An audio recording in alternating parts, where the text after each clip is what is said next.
There's a bridge you've probably driven past without a second thought. Yet when it slows down, the price of on time quietly rises everywhere. It looks like just another interstate crossing, but day after day, it carries a mix of commuters and long-haul trucks that keep shelves stocked, factories supplied, and deliveries predictable. When it flows, everything feels effortless. When it clogs, the delay doesn't stay local. It ripples outward into schedules, warehouses, and costs.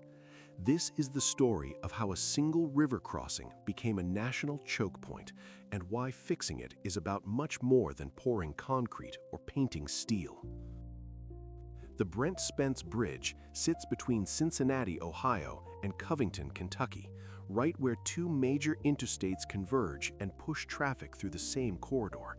It's a strategic seam in the map because the routes that feed it aren't optional for a lot of freight. Trucks moving retail inventory, food, industrial materials, and auto parts all use these north-south arteries, and this is the pinch where they cross the Ohio River. Think of the corridor like a pipeline. When the passage is wide and predictable, the whole system runs smooth. When the passage narrows, pressure builds fast, and every downstream step pays for it. The bridge itself comes from the early era of the interstate system, built to move people and goods efficiently through a growing region. It's a double-deck design, stacking traffic levels to fit a river crossing and dense approaches without consuming endless land. At the time, it was a practical answer to a practical problem, and for years it worked. But infrastructure is always a bet on the future, and the future got heavier, faster, and more crowded than the original assumptions. The structure didn't fail overnight. It simply entered an era where demand grew beyond what the corridor was designed to safely absorb. Today, the real trouble isn't just the span over water, it's the choreography around it. This is where highways merge, split, and weave in tight space, where local drivers exiting towards city streets share lanes with through traffic trying to maintain speed, and where one wrong move can cascade. In an ideal world, traffic behaves like a smooth stream. In a real world, it behaves like a chain reaction.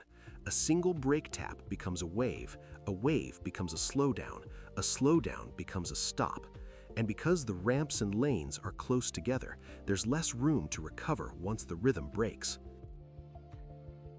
Add trucks into that dance, and the physics gets more unforgiving. Heavy freight vehicles can't accelerate like passenger cars, and they need more distance to react, merge, and regain speed. So when the corridor slows, it doesn't bounce back quickly. It stays sticky. Congestion lingers, and the gap between rush hour and normal starts to blur. That's why this location keeps showing up in conversations about major bottlenecks. It's not only about how many vehicles cross, it's about how sensitive the whole corridor is to disturbance and how long it takes to return to stable flow once disrupted. Then there's the money story, which is the part that makes this bridge more than a regional headache. Planning documents and regional freight analyses have pointed out that freight value moving through this corridor can reach into the high hundreds of billions of dollars per year. That number doesn't mean the bridge creates that wealth. It means a massive amount of commerce relies on the corridor being reliable. Reliability is the hidden currency of logistics. When reliability drops, companies spend money to protect themselves. They add buffer time, they add extra inventory, they route earlier, they pay for flexibility, and those costs don't disappear. They travel forward into consumer prices and business efficiency. What makes this kind of bottleneck so expensive is that it attacks the schedule, not just the speed. A truck delayed by 20 minutes doesn't merely arrive 20 minutes late, it can miss a loading window at a distribution center. Missed windows cause queues, queues cause rescheduling, rescheduling pushes work into later shifts or later days, and once warehouses start slipping, deliveries become less predictable for everyone down the line. Multiply that by hundreds of shipments, and you get a supply chain that stutters. Not a dramatic collapse, not a headline-worthy disaster, just constant friction that quietly taxes productivity and raises the cost of moving goods. There's also a safety dimension that comes with old layouts pushed past their comfort zone. Tight shoulders, heavy weaving, frequent lane changes, and stop-and-go patterns increase risk. Even when the structure is maintained, the operating environment becomes less forgiving. Drivers feel it as stress. Freight operators feel it as lost time and higher operating costs. The public feels it as a corridor that seems permanently tense. This is why fixing the bridge is not only a structural issue, it's a system design issue. The goal is to reduce conflict points, smooth merges, and create a corridor that behaves like a modern highway instead of a bottleneck waiting for a ripple to turn into a jam. The core engineering idea behind the solution is simple and elegant. Don't force every kind of trip to fight for the same narrow space.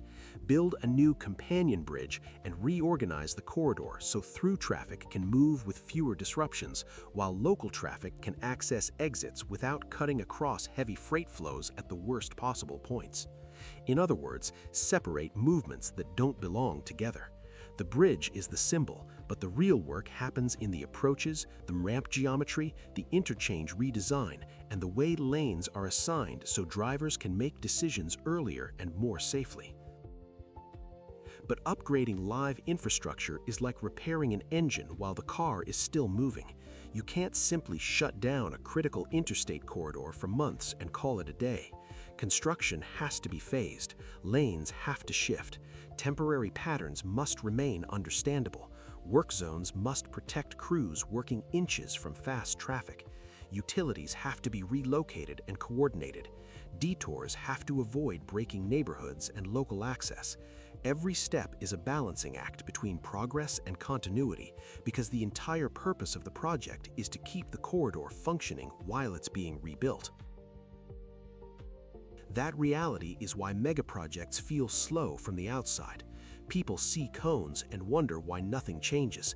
Engineers see a sequence of constraints, permits, staging plans, and safety requirements that determine what can be built first, what must wait, and what can never be compromised.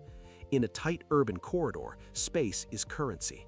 Where do you stage materials? Where do you put equipment? How do you maintain emergency routes? How do you keep freight moving and commuters moving at the same time? Each phase is designed to prevent one fix from causing a bigger failure somewhere else, because in infrastructure, the fastest plan is often the one that creates the most disruption. The payoff when it works is measured in decades. A corridor that flows more consistently doesn't just save minutes, it restores predictability, and predictability is what lets modern logistics run lean. Smoother merges reduce sudden braking, better ramp geometry reduces weaving, clearer lane assignments reduce last-second decisions. The region benefits immediately, but the wider freight network benefits too, because one restored link strengthens the chain, and that's the real lesson. Big economies aren't held together by one superstar project. They're held together by thousands of reliable connections, each doing its job quietly, day after day. It's easy to celebrate the visible icons, skylines, record-breaking structures, and headline projects, but the deeper strength is in systems you rarely notice until they fail. Bridges, ports, grids, rail corridors, airports, water networks, and distribution centers form an invisible machine that turns effort into prosperity. The Brent Spence Bridge story is a reminder that this machine is not magic, it's engineered. It depends on maintenance, redesign, and long-term investment in unglamorous links that keep everything else possible. When those links are upgraded, the entire system runs stronger, safer, and more resilient, and the results show up in everyday life.